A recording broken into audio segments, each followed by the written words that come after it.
Hey everyone, I am so excited about today's conversation. We're going to dive into as much as we can in an hour, as much as we can. For those who do not know me, I'm Polly. I'm the founder of Black Women Photographers. And those who do know me know the drill because you've been to one of these events. You know what to do. Drop your name, your location, your IG, whatever info in the chat for folks can, connect with each other. For Lelanie, could also maybe check out your work too and connect with you after this. I'm just so excited because you are amazing. We already had a great conversation beforehand and I really just want to dive into again whatever we can within this hour. So thank you so much for making the time. Where do I even start? I really just, I was doing some lurking, so checking out your info, your background. I know you are Bronx based in New York, but where does your journey start? Because I want photographers to know that you did not just wake up and start taking official White House portraits or be on BTS sets or whatever the case may be. So where does your journey start? Okay. Well, hi, Polly. Hi, everybody. Thank you for having me here. I'm very, very excited for this and this conversation. We were having a lovely conversation before you open up the room just about how important this is to be having these conversations and spaces to talk and share. So for me, I think, where does it start? So I grew up dancing all my life, and my dream was to be an Alvin Ailey dancer. And I wanted to go to college for that. And I didn't get accepted to the school I wanted to go to, which was kind of funnel me into the company, into the dance company. And so I studied urban studies in college, which I was also very into. But I had this creative void the entire time I was in school. And I found I had wanted to get into photography and I couldn't get in because I wasn't a visual arts major. And finally I got into photography. Into darkroom photography. And that's where I just kind of fell in love with it. It was anyone that's done darkroom film work, it's super therapeutic. You just, I don't know, it's like magic. It's just something that happens there. So I fell in love with it. I remember telling myself at the time, don't fall in love with this or want to pursue this because you don't know how are you going to do that, but that's exactly what happened. And I had a change of heart. In terms of what I wanted to do with myself after school. And I was like, no, I love this and I'm gonna figure out how to make it happen. And that started with knowing and understanding that I had to educate myself as much as possible and prepare myself as much as possible, because also coming from a family with a lot of teachers and family instilling education is important and how valuable that is. And also understanding that as a woman and as a woman of color, Black woman, this I didn't see anyone else really that I could look up to and say, wow, that, at least in my immediate space, that I could say, wow, this is possible. So it felt like something very foreign to me. But, that's also why I was I gotta just make sure I learn as much as possible and work for other people and train under other people. And that's really the initial way that I, approached it all. And then so from there, I started interning on a film called Through a Lens Darkly, which is about the history of Black photographers in the US, which is an amazing film to see. And from there, I went on to intern in photo production at Art and Commerce, which is a photo agency in New York that represents a lot of big fashion photographers. And from there, I really kind of got exposed to being on set, really from the production side though. So I'd see a lot of just making a shoot come together. These are all, for the most part, fashion shoots, but seeing just the back end, how it all comes together, budgets, estimates, production kits, location scouting, to the day of, all these things that really facilitate a photo shoot. But then at a certain point, I was I'm still really removed from the photographer and from the hands-on, technical part of it all. So I was I really have to work for a photographer. And from being on set though, I learned kind of okay, these photographers have photo assistants. And there's a hierarchy of photo assistants. You start off kind of at the bottom, then eventually you maybe become a first assistant, all of which were all white men. So I really also didn't see myself place for myself in any of that either. But I was like, okay, well, at least I got to find a way. So, I really, from there, looked into like what photographers' work I enjoyed or admired, and who could I reach out to assist. And it was really important to me that I find a woman. And so I couldn't find a Black woman photographer at the time. But I did find a woman, and she, took me under her wing and like really opened up my eyes to a lot of stuff. I learned a lot of just a lot of technical skills from her. I learned how to, create a lot with very little. I learned so much being just under her wing and like really engaged with her from like the start of a shoot on test shoots that were not for anything, like in her apartment, to like real, full on photo shoots. So just seeing like a full range of like how photography and how photographers work and how they create projects and how they edit and all these things. So, and then I went on to assist other photographers too from there. So that's really how the journey started and progressed. And then also trying to like work on my own stuff at the same time.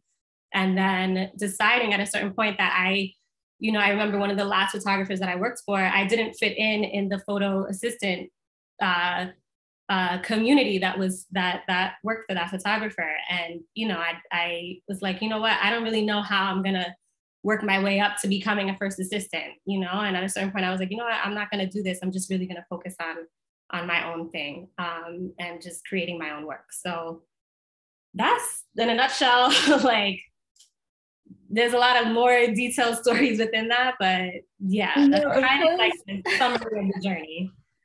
Yeah. There's a lot right there to unpack, and of course that's how much you can put into like 5 minutes of like years of experience, years leading up to this point.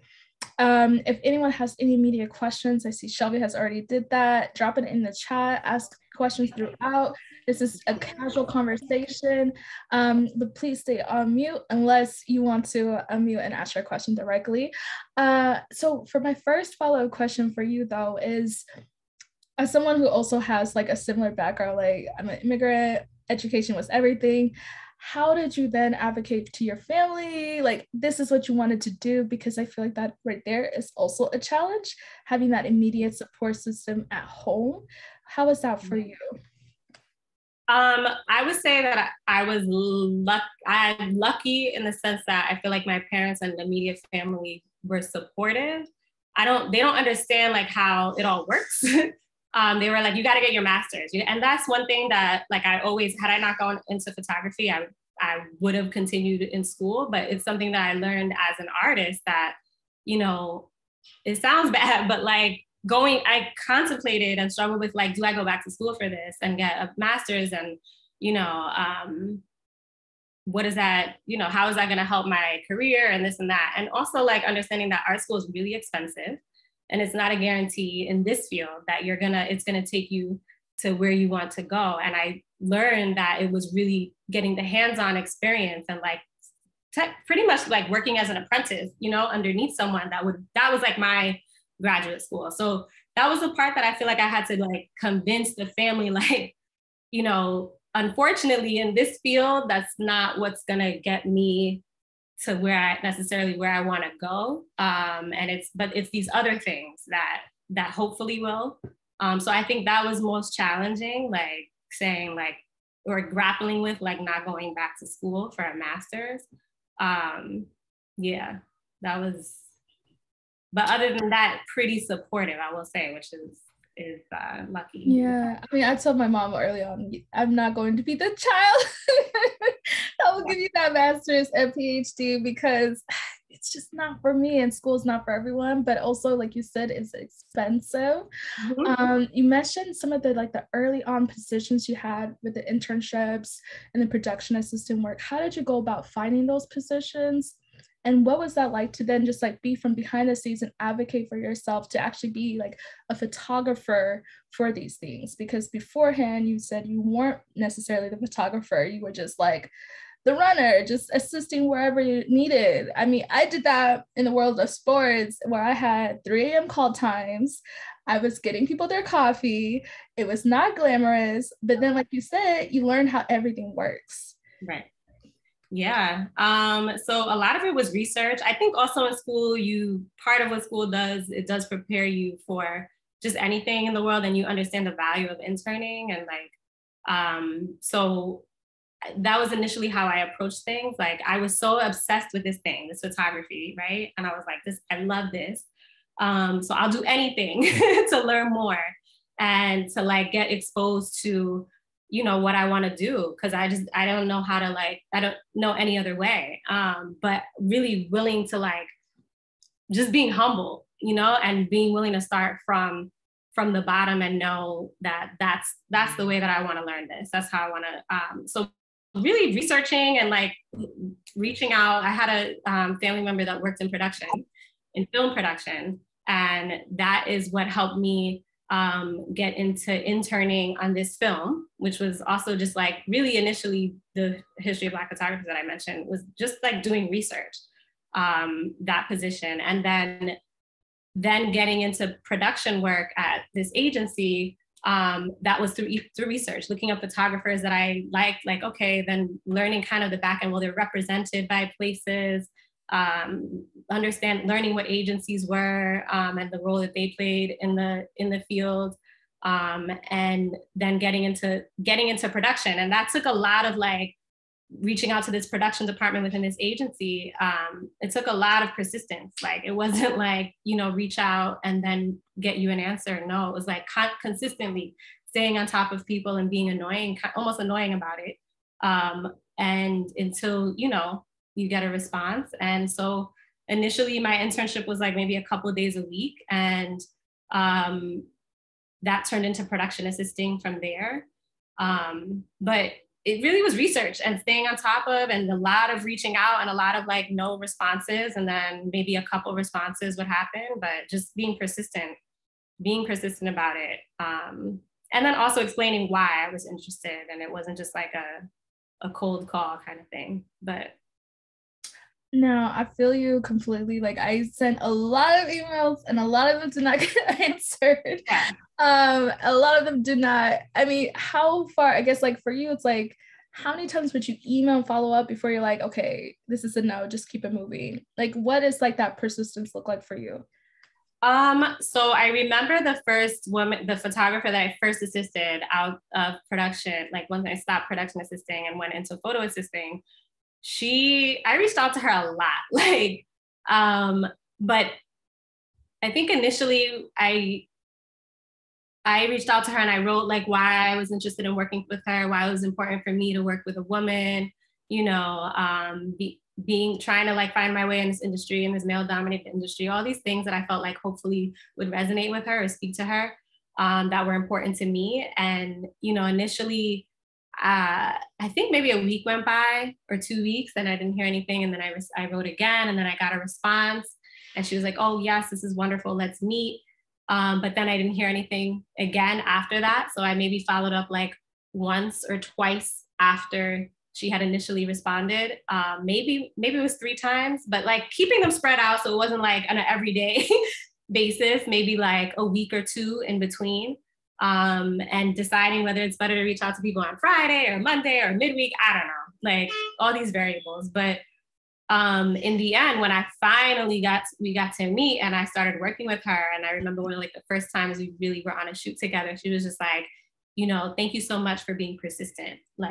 You just, that's what it takes. And it's a lot of times things that, how things are, you're traveling right now. It's so many things can be going on. But someone that's persistent, it shows how important it is to them and how serious, they are about it. So I think spreading things out, maybe keeping a week or 2 is good. Such great advice. I really appreciate your honesty right there with that.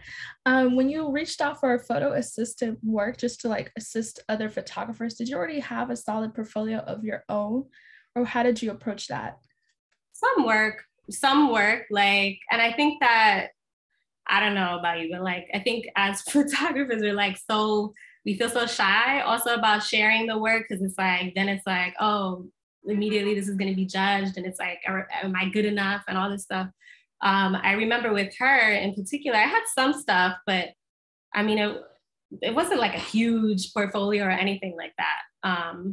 And it was fine though, you know, and it's not really about, I think it didn't matter so much because I wasn't getting hired for the photos that I was creating. I was getting hired to work for someone else and to assist them in their work. And it was more about like, how committed are you? How serious are you? How, you know, punctual are you? Are you going to show up to set on time? Are you going to be that like go-getter and like be ready to get equipment out? Like, what do you know in terms of equipment, you know, that kind of stuff more than like the work or how good my work was. So I really don't think there's like a right time or like too early of a time to reach out to people to work for them. And even if you don't, maybe you don't have like lighting experience, but you know, you're like how I started, just ready to do whatever it takes or even be around, or you can be helpful in any way, shape or form. I think that people will receive that, you know? So it's less about the work that you have already. No, that is so true. And I'm now going to turn to your work. So I'm looking at, you are repped. So I'm reading off of just like the rep's bio about you and your work. You're a photographer from Bronx, New York, whose work is centered in honoring the strength and beauty of Black and Brown people while encompassing things of identity, sisterhood, beauty, and community. You have a unique perspective and sensitive approach to your subjects that allows for imagery that reflects intimately warm and organic moments in the most delicate human way. And all of that was so true. I look at your work, I'm like, this is like the perfect description for your work. And how do I find somebody to write a bio for me? No, but it's just like I'm like, you need to rewrite some stuff, but I'm glad. It's so true. It's so beautiful. So I'm going to share my screen and like turn to your work. And I want to just talk about how you found your voice within your work. I think a lot of us here in this call can resonate with the fact that most of us have been told that we don't have enough diversity in our work, that we shouldn't just stick to Black and Brown folks. Like, how did you find your voice? How do you own this as your niche? I think it's like, for me, I think it's an ongoing, how do you find your voice? You're like constantly finding that. I think that sometimes like that question is I just feel a lot of pressure in that question, because I think you're constantly evolving as an artist. But I think that in terms of figuring out the kind of work that you want to create, like for me, it was really photographing like family and friends and people that were close to me. I knew like in the beginning, also like deciding what kind of photographer do you want to be, because there's so many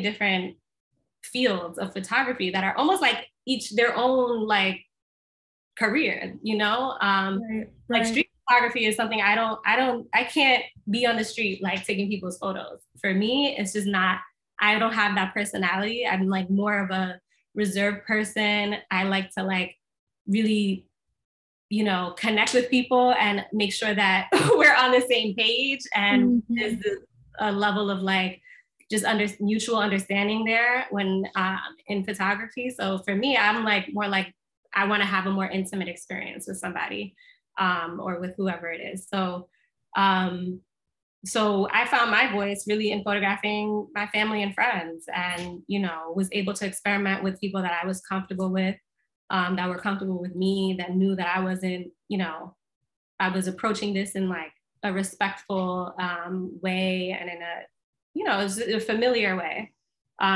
So that's really how I started, you know, figuring things out. As far as like diversity and all that, I think that that's going to be something that it's always there, and you're going to be put in a box in terms of the content that you create.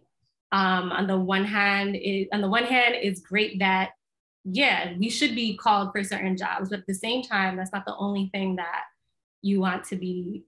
You're an artist. You're like exploring everything should really be an option for you. So, you know, but I think that that's something that you constantly have to like be working against, because for, I think most photographers of color, and I'm sure artists of color, it's like, people will always assume that that's the only work that you create, or that you want to create, you know, or that's the only thing that your work is about. So I know I'm over here trying not to crack up at Espen's comment. I'm looking, yeah. If I had $1, I ask why I shoot only Black and brown folks, I leave it. Yeah, it's true. Or people think that you then can't do anything else, so they won't reach out to you for. I'm like, even now, it's like a lot of times, like a certain newspaper, and like every time it's like subjects of color or content, like that's when you get reached out to. For very rarely is it the other stuff. So. And you know what I love most is like in the bio from the website, it's your work, you know, crosses commercial, fashion, documentary, and fine art, and also editorial. So what came first, and how are you able to navigate within all these different respective niches and own the fact that yes, you can do it all? Mm-hmm. I think portrait and like more editorial work comes first. For me, came first. Really portrait for the most part. The commercial stuff comes after that. I don't really know a world where like you could just pursue, you know, straight to commercial and just pursue commercial work. I think that's people see the work that's important and that to you, you know, and that speaks to you, and that is you see that in the work when it like you see that connection or that honesty and authenticness. And I think that then the commercial stuff comes after that because people are attracted to that. These creative directors and art directors and all these companies and agencies are attracted to that. And then they want to, you know, recreate that kind of sentiment for commercial brands and whatnot. And most of the time your work ends up changing when you shoot commercially because you're no longer shooting for yourself. You're shooting for a company or a brand, and you're selling some kind of product with your work. So you have to satisfy, there are a lot of other things that people and companies and whatever, the things that you have to satisfy when you're doing that. So your work does change, but when it's commercial, but, you know, also understanding that commercial doesn't define, you know, your work. It's really like that, the projects that are important to you and speak to you as a person. So I think that stuff is what comes first, and then the, you know, the commercial part of it will come after. I really love that because the fact that you're saying, you know, it's the projects that speak to you that matter the most, and you do a lot of personal work. How are you able to just like balance that commercial work, the commissioned work with your personal work? And have you found that, you know, your personal work is getting you hired by, you know, the brands that you worked with, like Nike, like the Hulu, like the BETs of the world? Mm-hmm. Yeah. I think the personal work is so important that you have to like try constantly be working to create, you know, you have to because if you just kind of get swallowed up in like the commercial stuff, it's like that stuff looks very different. I don't really like to share too much of that stuff because it's not necessarily just me. It's so many other voices that are contributing to that. And, you know, a lot of times, like, I don't even have control over editing that work because I'm just not allowed to. And so it's handed off, and like y'all may not see it until it comes out. So I think that, you know, constantly be creating the personal work will, you know, that's really what's most important. What else but I think what's really important about commercial work and doing that kind of work is that it helps pay the bills and it helps fund your personal projects, which is invaluable. So I think that you have to be able to do both in order to, depending on what kind of photographer you want to be, but I think that you have to try to find ways to allow for both to exist. But also test shooting and like, again, creating personal work that, you know, is not necessarily just one thing, but you're exploring lots of different things, because I think that that's also a way that you can get, oops, sorry, hold on, my phone is going off. That is a way that you can get, hold on, guys. No worries. Like, keep the questions to the chat coming. Yeah. I see the questions. Keep them coming. I will definitely ask them all. So just keep them coming. But go ahead. But yeah, no. So I think the personal creating like, a varied book of work and like doing different things, exploring different things in your work, because all of that stuff will lead to other projects. Everything is a stepping stone. There's so many things that like sometimes when commercial work comes across now, it's like they'll have their deck ready and like, it's a lot of like random personal projects that weren't for anything that are referenced in those decks. And it's like, wow, I didn't know that that was something that I was doing for me. And it somehow is resonating with someone in some company and that's getting picked up on. So I think just exploring as much as possible so that, it's for you, but then at the same time, it's going to help you progress as a professional photographer that can also earn a living off of your work. So. Such great points. And I see Regina's comment, and I find it also to be very interesting of how these spaces work, because a lot of people do not understand that, yes,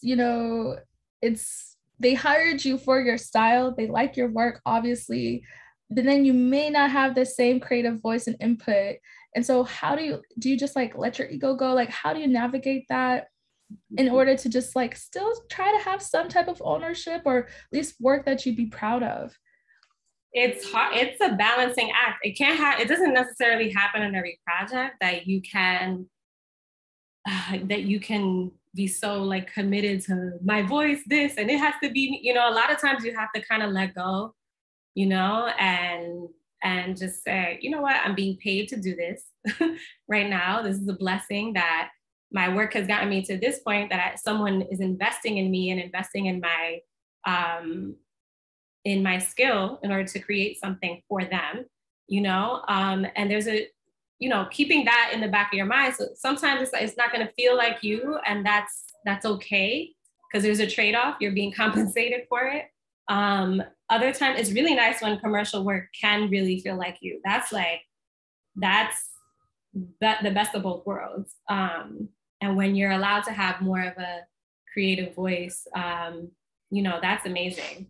But there are times when you just have to let go. Just let go, and it's okay. And it's not the only project that you'll create. There'll be, you could go home and work on your own thing that you really, really want to do.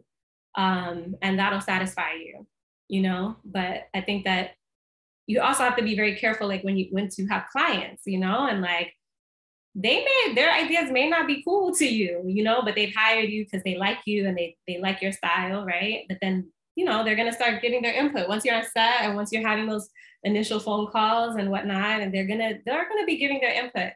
And some clients are more, opinionated than others, or have, things that are not going to necessarily match up with your style. But then how do you navigate those conversations on set, which at the end of the day, you're not going to start having an ego about, well, it has to look like this. Well, that may be the last time you then work with this, you know what I mean? So you have to choose your battles and what things are,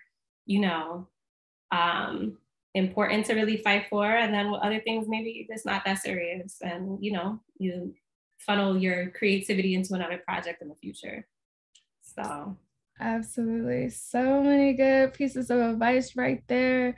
As I mentioned, some of the folks that you worked with, Nike, New York Times, Universal Pictures, Hulu, BET, W Magazine. I'm just reading them off, and there's so many more to list. What was your first paid work? How did you just transition into actually going from just like, I love this, to actually getting paid? Yeah. And then maintaining that consistency, and then landing like these bigger name clients. Mm-hmm. There was a lot of 3 like big questions, but take at it what you can. So first paid, so I think you take lots of odd jobs. Like, what do you count as the first paid job, and what value do you place on that job? Like, is it something that was just a random thing that like was photography, but I don't know, it might've been a random job that you took, or was it something like that was published, or was it a commercial thing?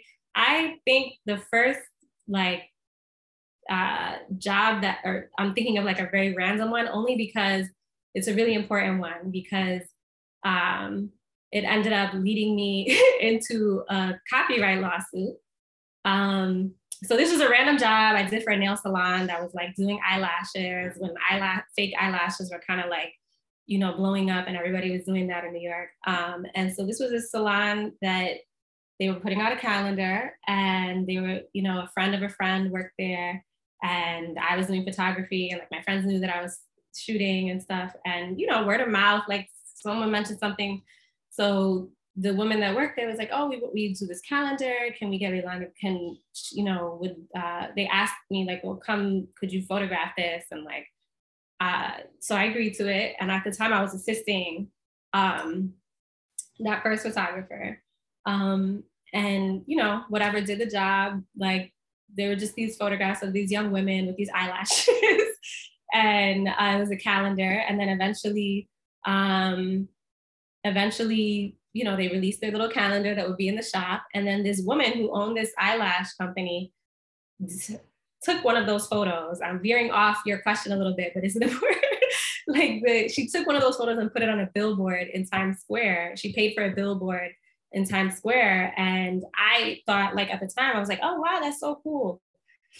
And it was an odd job. It was a really random job that I did that was like a nothing kind of job. But then I remember showing the photographer that I worked with at the time. I was like, oh my God, look at this. And she told me, she was like, wait, did you sign a contract, or did you sign, like, you know, did you allow for them to do this, or did they ask you to do this? I was like, no, like, I don't know. Like, no, I was just excited that a picture of mine was like in some billboard. I was like, no, we didn't talk about it. She's like, that's actually really not okay. And you need to be paid for that kind of usage. That's commercial usage. You know, you own the copyright to your work unless you sign a work for hire agreement that handed that off. You own that work, and it can't just be used in any which way, shape, or form without your permission and without your compensation. So, you know, she encouraged me to then like reach out to the people. And of course, they didn't know anything about copyright usage, nothing. They thought that I took the photos on this odd job and then they could do whatever they wanted to do with them. Long story short, it ended up going into a copyright lawsuit that I ended up settling for. And it was a huge lesson at the very like beginning of my career, and just learning about copyright and infringement and all these things, and usage and just your rights as an artist. But so that was one of the first jobs that was a random job, but it taught me a lot. And that was a long process, that whole like, you know, legal part of it all. That was something that took the course of a couple of years. But again, that came from a very random, like, initial, you know, job that I was paid to do for like this calendar, but then turned into something else. So that was one. I think that you have to, I feel like is going to be a lot of odd jobs like that. There's like, it's such a journey. There's no like on off switch that suddenly you have enough work coming in that you're able to support yourself. So I remember like my first editorial thing was a piece in Vibe magazine. This artist, Angel Hayes, that was popular. I don't know if anybody knows her name, but she was an artist on the come up at the time. And that was like my first piece in a magazine that was printed, and my name was there. That was like really exciting. But, you know, then it was like, I don't know, that didn't necessarily happen again for some time, something like that. And I think then my first commercial piece was also like while I was shortly after I had stopped assisting.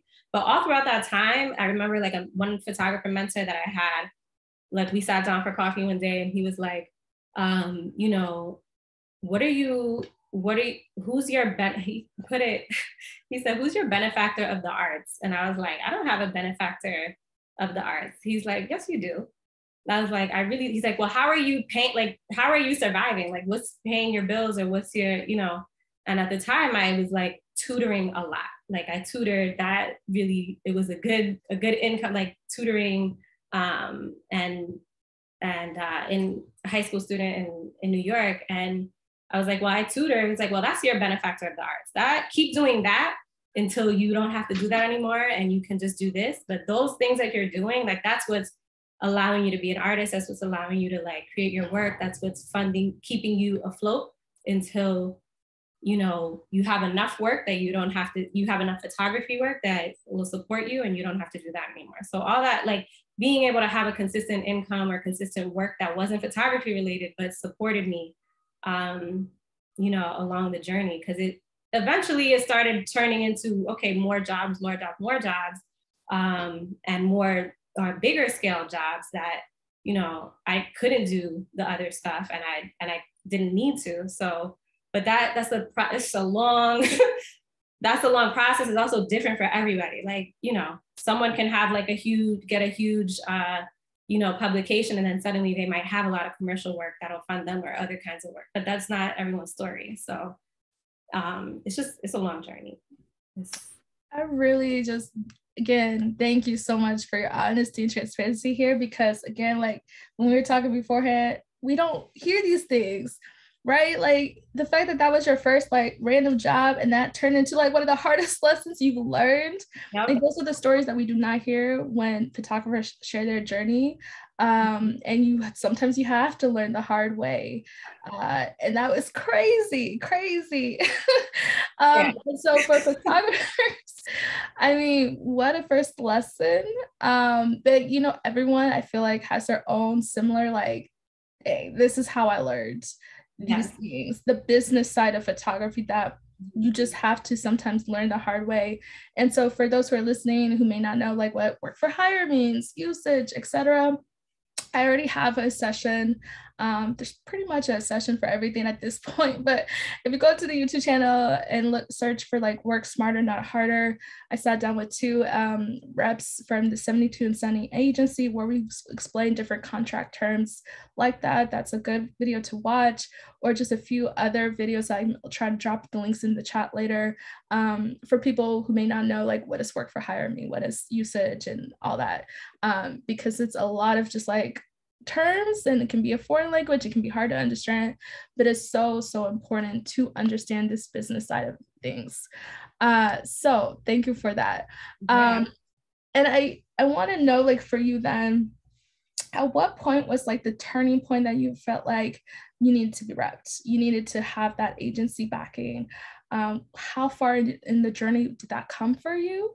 Because I think a lot of photographers want that right now, but they might not know what that actually means and entails.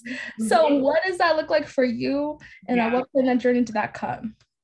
I think that, so it looked like a couple of different things for me. It wasn't, initially you're just speaking for yourself. And when jobs come up, editorial, whatever it is, or whatever it is, if you don't have anyone speaking for you, you're your agent, you're your representative. And so I remember like really it's a very hard thing to do, to rep yourself and to speak for yourself, especially when you start talking about budget and having money conversations. It's very uncomfortable, and you also shortchange yourself, and you're willing to do things that you shouldn't do, because you think, oh, this is a good opportunity. But then you end up settling a lot. And so, like initially for me, representation was a friend that worked in editorial. She worked for a magazine, and she was just that person for me that would be the in-between. And just like, I remember the first commercial thing that I got, I was like, whoa, I can't have this conversation. And she already had some experience in having certain kinds of conversations from the editorial side, not commercially, but on the editorial side, and would commission some photographers here and there. And so she was better at speaking that language. But again, just having that buffer between you and whoever the client is, that they're just going to advocate for you and just, try to make sure you're getting paid as best as you can, that, whatever the project deliverables are, whatever the project is, just all kinds of things, working out contracts, just having that in-between person is just, was really important for me.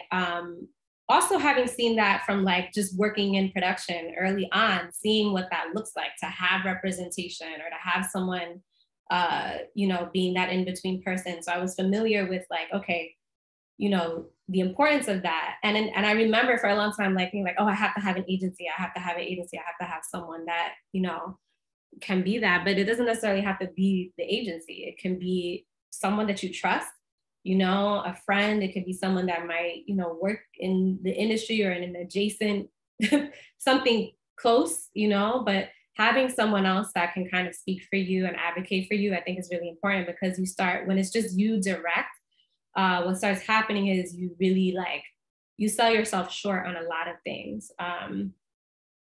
So it's important to have that in between. And the other thing to understand though about agencies is that people take a commission, so they're taking part of your money, so it's really important that they are representing you in a way that, you're comfortable with, and they're the right people for you, and that you identify with who's representing you.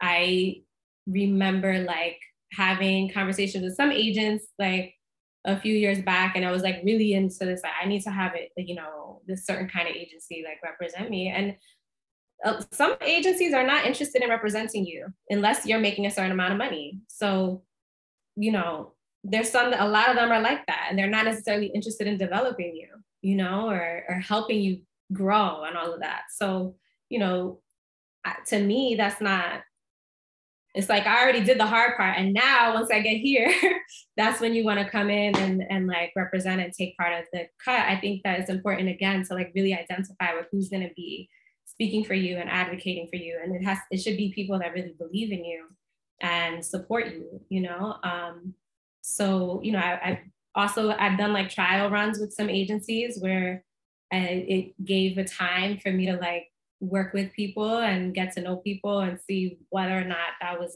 the right fit for me, whether it made sense for me. And I remember last 2 summers ago, doing a trial run with an agency, and I decided in the end, this isn't for me. One, because I didn't also how the particular agent that I was working with spoke to me, and I didn't feel it was respectful. I didn't feel it was underestimating me in terms of what I needed. And so I think there was one instance where it's we were up for a job, and I had already had a commercial job at that point. Remember, I had a friend that was acting as my person. And I had come into this trial run with this agency already having some experience professionally, enough to know enough. And I remember saying there was a job that came up, and I was well, I need 2 assistants on this job. I had done a commercial shoot where I had 3 assistants on a job, and I had worked in production where I've seen top level photographers have teams of 4, plus a digital tech. So I know what the photo crew looks like. And I remember this agent telling me that, oh, I've never heard of a photo assistant needing an assistant. And I was like, what?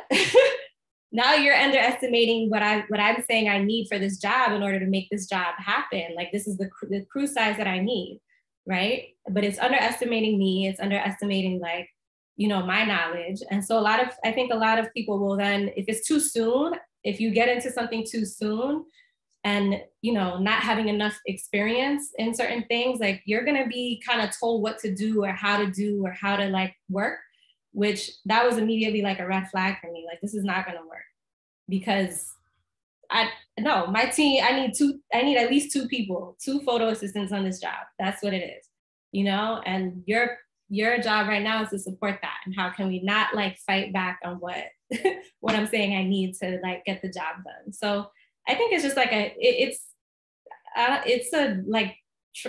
trial things are very important, not committing yourself to somebody, right away. Maybe it's someone that you just have a good relationship with that can be that person for the time being until you get to,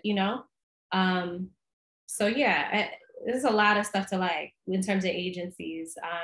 The agency that I'm with now, it actually is one that it's a newer agency that started up during the pandemic, and it's actually started by a woman who, my agent now, she was worked in production and is the woman that got me my first internship in photography at Art and Commerce, and is the only woman of color of that level in photography that I knew I've ever kind of like seen or looked up to. Not a photographer, but has worked in production and behind the scenes. And so she now has her own agency, and that's who my agent is today. So someone that I trust and know, and I've known for a really long time, and that I feel very comfortable with, and I know is like has my, cares for me with the utmost love, and just, yeah, it's the right person. So I love everything that you're saying. In my conversation with like AB and DM last year, I think they also mentioned how it was like speed dating, right? Like you have to really find that fit for you. And I guess like my follow-up question for you then is like, how much of the work that you were already getting on your own versus like the agent? Is the agent more so like the back end, like you said, advocating for you, negotiating your rate or whatever? Or do they find a lot of work for you? Is it a mixture of both? Just for photographers here can get a good, picture of just like what their role is and how much work you still do on your own. Yeah, I think it's a mixture of both. It's really a mixture of both. It's it's not like you have an agent and then you just like take a back seat and just let things come to you. I think that you have to, whatever it is, like you have to constantly you're your own business, so you have to like constantly be on top of,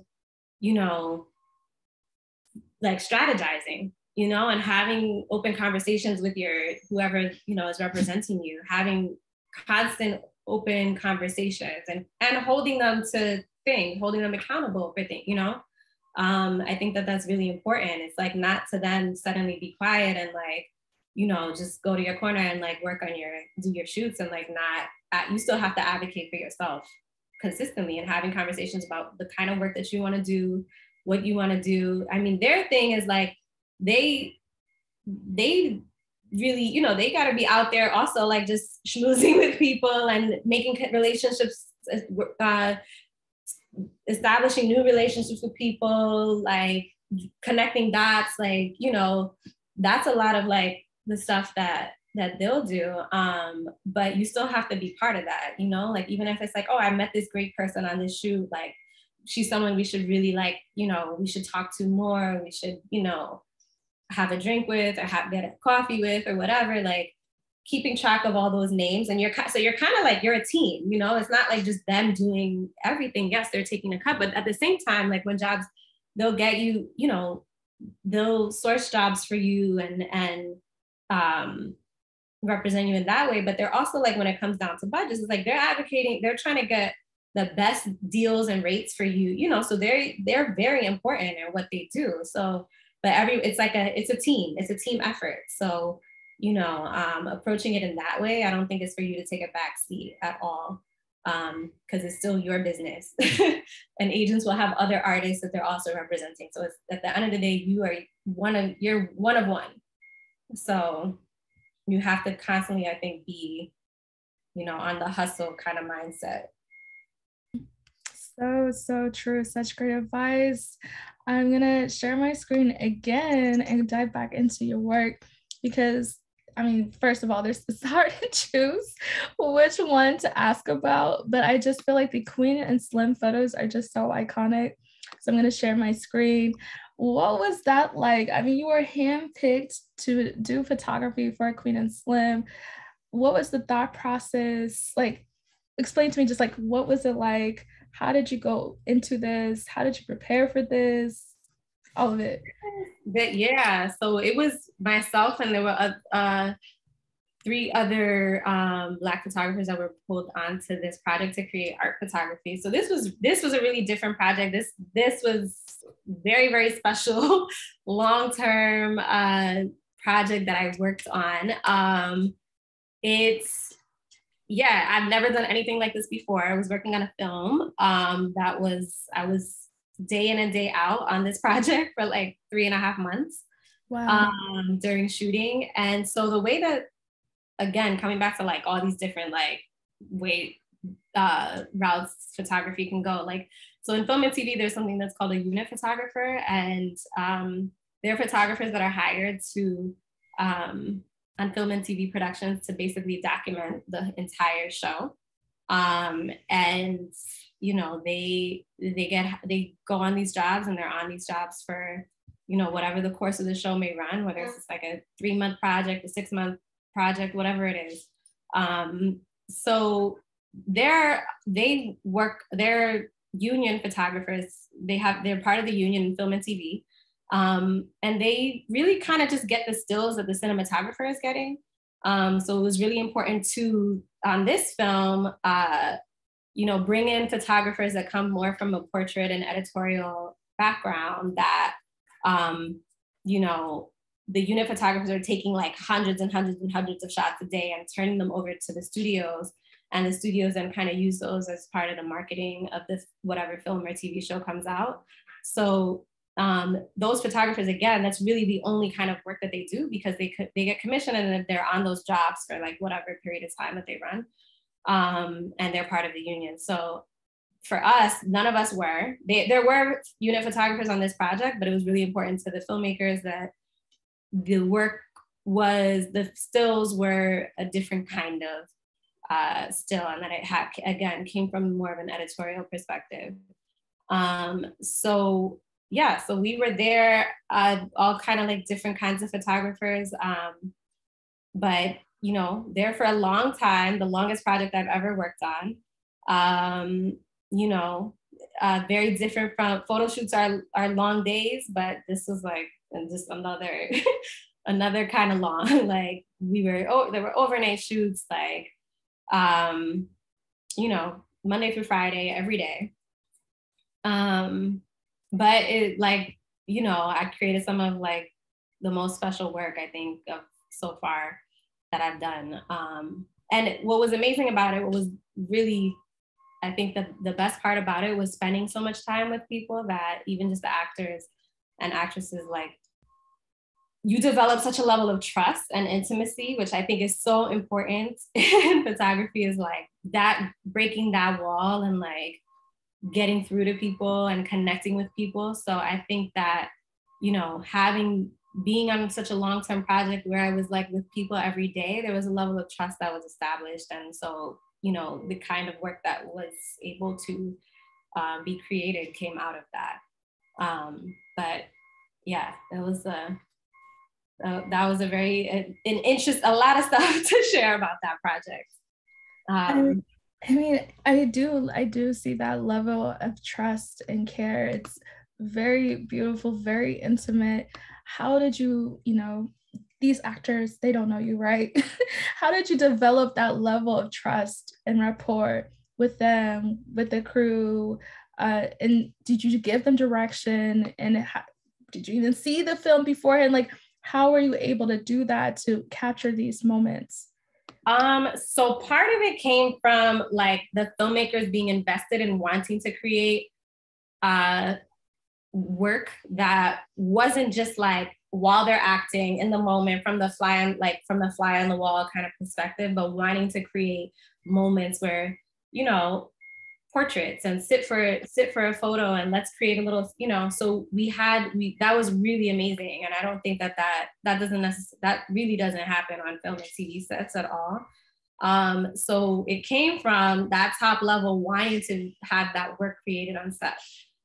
So what we were able to do, a lot of these are like moments where while filming was happening, but then there are also moments where like there's a lot of downtime. Like this shot, for example, there's a lot of downtime on set. You know, you might be in between takes, you might be whatever it is. Similar to photo shoots, there's a lot of downtime. But there's even more film and TV. Every time the shot changes, it's like a whole, you know, it's a really big thing. So again, this shot was taken in an in-between moment. This was definitely not like our first day of shooting. I think this was more towards, by this time, Jodie and I had already like developed a relationship. You know, we see each other every day. You know, it's very like we're together all the time. So you develop somewhat of a friendship. So, you know, there was a point in time that it wasn't day 1 of shooting, but maybe this was like day 32 or day 20, where it's like I could go up to Jodie and be like, you know, let's just take a quick shot here, or Jodie, look this way, or whatever it is. So again, establishing that establishing that trust that happened over the course of time. So, and then there were moments like some of the other shots that you pulled up where, you know, the sets were so, you know, just everything was just super like photogenic, taking away some time to like, hey, come over here. I think the one where she's standing like with some like in a garage, there's some like tires and stuff around, but like, come over here real quick. Let's just take a few shots. Let's take a minute or two and do some pose stuff over here. Yeah, just that one above Daniel. Yeah. And yeah, being able to, that's after trust is established. And also, again, like I said, coming from the filmmakers saying that they want this kind of content to be created. So then the actors are also like, you know, understand that we're doing this as well. In addition to filming, like there are going to be some moments where we want to do this. So yeah, it was a unique, I think very unique project and experience.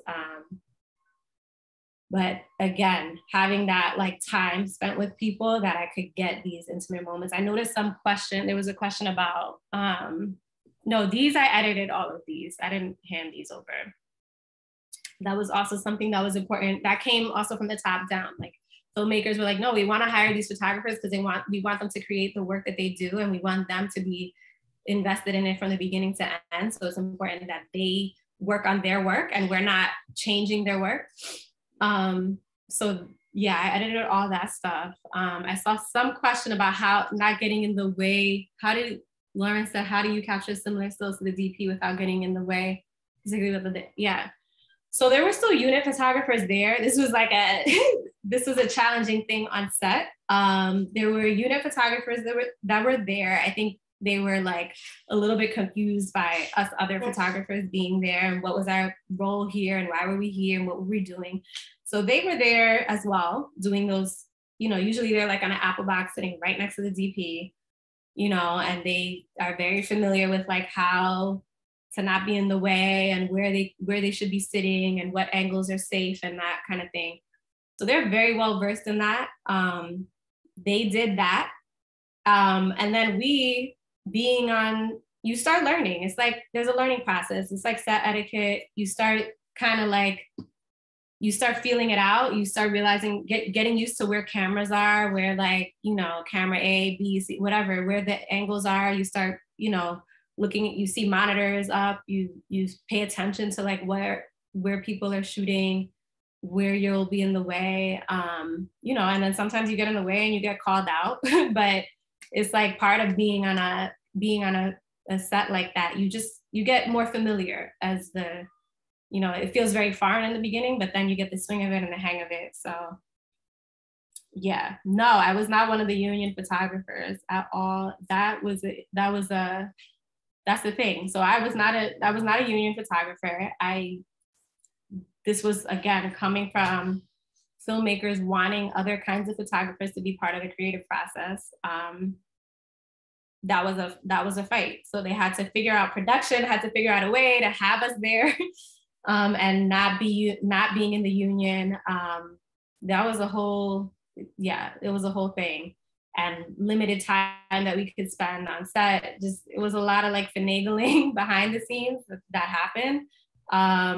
But this question of the union, for me, after that job, like there were other jobs that came up where it was like, you know, oh wow, look at what was created on Queen and Slim. We want to do this on this show for the CW, or this show for ABC, or this Hulu show, whatever. We want to do the same thing.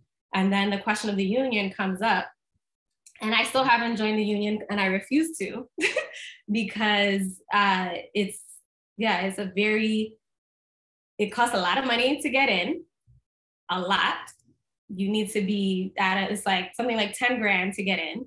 And you have to stay on a show or whatever it is for, you know, commit to one project for like 6 months, 8 months, and only do that.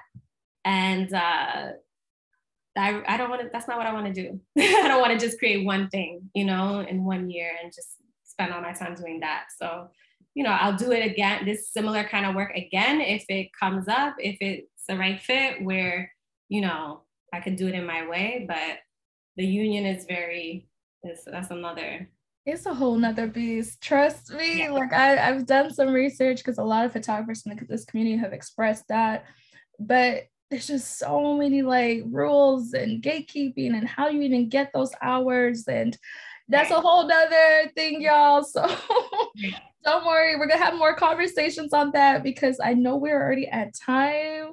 Do you have the bandwidth for a few more Yeah. questions? Yeah. Go ahead. Okay, great. So, just one more follow up with the Queen and Slim project. I know that was a very long-term project, very unique, 3 months, I think you said. How did you go about pricing that? Did they already give you a set rate? Was there like additional, terms for like the usage because these are photos that were probably on billboards? This is for a film. What was that business aspect like for you? Yeah. So I had an in between. I had my friends so helping me out at the time. So she helped figure out uh, budget and pricing. This stuff, for the most part, the concept that was created on this was like for all digital content. None of this landed on Billboard, but it is all work that was created for hire. So I don't technically own any of it. I do have the rights to use it like in portfolio, and like if something comes up, you know, Universal Pictures is behind the film. Like it's one of those things where I'll have to go to them um, to discuss further if they'll allow me to use something in a certain way. But yeah, they technically own everything. So it's a complete buyout, what's called a buyout, work for hire. So they can use anything in whatever way that they want to. But I had someone, my friend, that was like help negotiate how much we'd get paid for that and figuring that out. So yeah. Appreciate that. I mean, again, y'all, this is insight and honesty that we do not talk about enough. I want to turn to one more work before I ask it like three more questions from the photographers in the chat. Because I would be remiss not to talk about this just like historic moment. What was this like? When did you get the call for this assignment? I mean, do I call it an assignment? I don't know what to call it, but what was this I like? know. So this one, this was crazy. Um, this happened all within the same week. Yeah. So they reached out. So the White House has like a digital strategy team that reached out and like presented this idea that they had and wanted to, do this special kind of imagery for the justice. And so they had to still, it was like on a Tuesday, this was shot on a Friday, they first shot like on a Tuesday.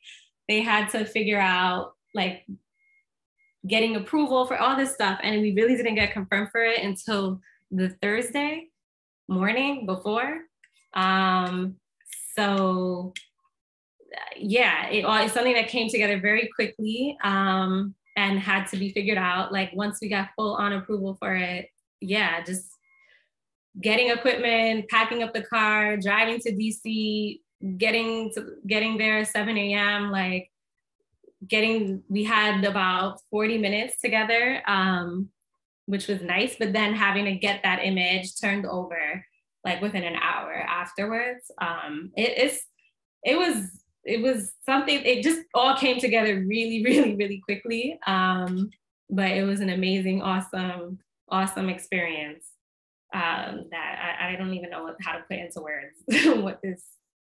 I mean, I completely understand. I mean, I'm surprised you got 40 minutes because I thought you'd probably only have like 15, 20. Like, so with 40 minutes, did you position her? Like, did you have conversations where she can get, comfortable? What was that like within 40 minutes? And how did you know that you had the shot?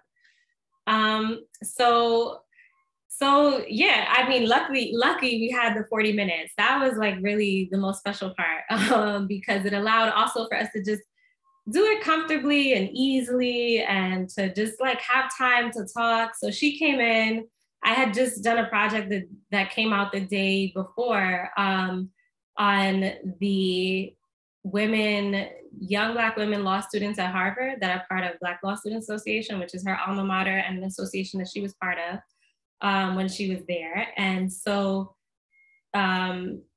she came in and she had just seen the piece. And I think one of her good friend's daughter is also featured in the piece, who's a student there. So she came in and was like, just, so excited to just talk about that piece, which was really special to me because I'm like, she's just super warm. And we started off by having conversation about that project. And, that's just how we kind of like connected initially. And we talked about that for a minute. She came in with her family, with her husband and daughters, and there was no big to do or anything like that. We had the set ready for her. We showed her some of our test images from right before. I had her like start off with some test images. I had some music playing for her. And asked her if she wanted to listen to anything in particular. She liked what was playing with some Sade. She was into it. And, started off with some test shots and then brought her over to the screen and like showed her kind of what it was looking like. And then, we started to position her. We did a standing, we did seated stuff. And, bringing her over to the monitor throughout the process and showing her, what things were looking like, getting her feedback. Her daughters were there coming up to the monitor and like, yes, Ma, do this, Ma, don't do that. No, don't do that, smile. Let's, very like teenage daughters and their mother. And like, it was a really, really nice, beautiful, intimate experience. But yeah, it was, and keeping her involved and telling her, like, I wanted her to feel very much part of the process and like making sure that she was happy with the images that were coming across, and then going through selects with her, doing the editing process with her. And then, at a certain point she was like, listen, I trust you. These are great. And there were ones that she really called out that she really loved, but keeping her involved in the process the whole way. That's what was great about having like the 40 minutes. So we just had the time to spend with each other, and it made for a really like organic, just meaningful experience. That is so beautiful. I love all of that. And did you also, I'm sure that you edited the photo as well. Like, how did you maintain your like creative style and aesthetic with this edit? Yeah, I mean, we created with my tech, we kind of created like a treatment initially in Capture One, which, so we stylistically, the images were coming in and looking, we had a treatment on it that looked a certain way. And then I had one of my retouchers, there were a couple like little things that had to be, cleaned up on the background and whatnot. So it got sent off and then came back. But yeah, it was working with that. It had to be a fast edit. So we had to make like a treatment that would work, and that we were happy with, and not spend so much time debating, what color, we just kind of had to do as much beforehand and then be as prepped to go and then do a quick edit on it that could only, happen within an hour and come back. So. That is just amazing. And I'm sure you're still probably feeling all the feels from that.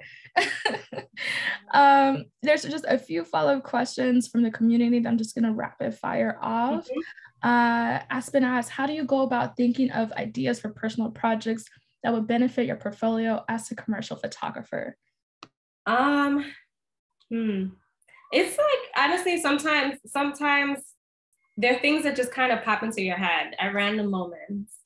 It's like, one of my good friends right now is pregnant. So I'm like really like into thinking about how, and I photographed her before, many times. And so I'm like thinking about how I want to photograph her right now. And things that you may just see and just inspire you in some way, like, and then you make mental notes, and keep them in the back of your head, or write them down, or like, sometimes it's imagery that you see and it inspires you in some way, and just constantly creating like a bank of inspiration that you can kind of come back to. But but yeah, I think they're random. Sometimes when it's like I set out and like I have to think of a personal, it doesn't really work like that for me. Like I have to figure out a personal project right now. Like it's more things that come to me in a more natural way, in a more spontaneous way, that then I'm like, or it might just be a person that I really want to like photograph, and I see them in this way or in this space, or a space that I really love that I want to come back to and think about a project that could exist in that space. So it's more spontaneous than it is like super planned, for me.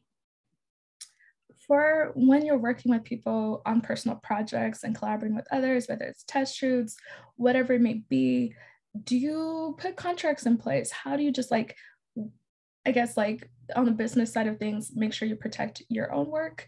How do you just like find the right people and, make sure everybody, gets something beneficial from it? Do you just pay people and just maintain the right, like, how do you go about that and making sure that you still own, your work and be able to have that just like dynamic creative collaboration? Yeah, I think it's really important on test shoots to, even if it's whoever it is, to just get like a model release, like a generic whatever thing. You can Google one, make one, like it's very generic, just saying that, just lining out what just that they're allowing you to take their picture, and that you retain the copyright of it. That I think it's really important that if you then in the future, even though you have the right to kind of use it in the way that you want to use it, if it exists beyond the way that you initially like went into this project, like say I went and had a test shoot with a friend, and then suddenly I'm like, you know what, there's this opportunity for this, company loves this photo, right? And they want to publish it or use it to sell something. It's really important for me to go back to that person, let them know, try to work out some kind of compensation for them as well as a model. But if anything kind of changes beyond the initial scope of the work, to constantly be in contact with whoever your subjects are, and just to constantly maintain that level of respect and dignity. But initially for just test shoots, just having some kind of model release that allows that person to say that where that person is physically signing off and saying, yes, it's okay. I'm sitting for this session or this photo. So I think that's always just kind of keeps you protected. And if there's any question about whether you took the work or took the photo or whatever, also like getting your work copywritten is another thing that's like, a good habit to get into. Even though you always own your work the minute you create it, it's also good to get it registered with the Copyright Office. Yeah. Such great advice. 2 more questions. Shelby asks, how far in photography, time-wise, did you find a mentor? Or Leah asks, what qualities did you look for in a mentor, if you have one, because you mentioned different people that you leaned on. Do you have a mentor? How did you reach that? Yeah, I think there are a lot of mentors that come up. I think that sometimes they may be photographers, they may be other people in the field, anybody that you can kind of like, are people that are open for you to just like pick their brains about stuff. And I think that initially, those weren't necessarily photographers initially, but just maybe people that, producers that I met on set that I could ask questions to, that I developed a relationship with. There's just so many positions that are like adjacent to the photographer that are really important, and are part of the field and industry. And, their job is really, very, very important. And there's a lot of information and knowledge that you can gain from people, by just talking to establishing relationships with them, and then talking to them further and asking questions. I think that anybody who's willing to like open up and give you access is like, whether they're a photographer, whether they're a photo assistant, whether they're a digital tech, like those are all mentors in some way, shape, or form, because they help you get to where you want to be. And they help, you learn so much from them. Absolutely. And now you're like in a position where people want to learn from you.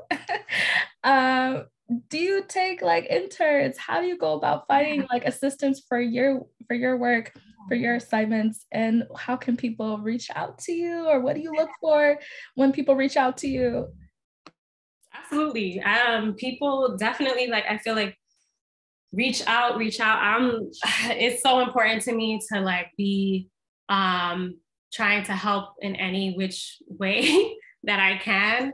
Other people that have a similar experience, that may look like me, that come from a similar background, people that, you know, are not going to be considered or taken seriously most times. It's just really important for me to be, I'm invested in those folks, and helping them get to where they want to be in any which way, shape, or form. I am not like, I always say, I think that we're constantly learning and constantly evolving and constantly becoming better. So everyone's still always on their journey. So it's not like I don't consider myself an expert in anything, but I think that, again, like just kind of having the experience. So for me, I'm like open access, open book, but at the same time, I think that it has to, when I'm thinking about, you know, the kinds of people that that I want to like work with and help in their own journeys, and people that can be photo assistants to me or whatever it is when they reach out, it's just also like them being serious about what they're doing, and, you know, the etiquette and this like having someone that can vouch for them, and follow up and being professional and all these things. It's not just may seem like a cool job or something, but it is a job. It's a profession. It's a career. There's a certain level of professionalism that has to be there. And so, you know, just the approach has to be with the same level of professionalism that any other job would ask, you know? So yes, that's that. But I'm like, I cannot stress that enough, y'all. Like, you would think it's like common sense, but it really isn't, because the DMs, like, first of all, please don't DM me personally. No. Because I get so many notifications on every platform, and I'm not even someone that can hire you on set for an assistant work, because I haven't had time to do my own work. But I can't even imagine what it's like for you, because yes, the professional etiquette, like, I cannot stress that enough. So would you prefer DMs, emails? What's the best way for people to email to me is the best thing. I think there's a certain level of like casualness with DMs that I'm like I don't think that is, I think that is less professional. And so I think that, emails are great. Having a resume, some sort of resume, having a person of reference. All that is really important. And, you know, I think that there's such a lack of women, Black women, women of color in photo assistants. And there's such a need, and it's something I'm constantly looking for. I have to hang up in like 2 minutes, but yeah, so I'm constantly looking for that. But, you know, we still got to be on point, you know, when we're approaching people and all that. So I think emails are best, having someone that can vouch for you, all of that. I mean, what a great way to end this conversation. Thank you so much for your time, your generosity, just like what you shared. I mean, so helpful. I mean, we were talking about how not to gatekeep, and this is the perfect way of not gatekeeping.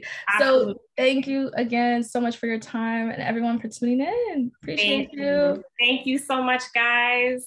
Bye, everyone. And if any further questions, definitely email me. Email, come correct. Thank you so much. Thank you. Bye, everybody.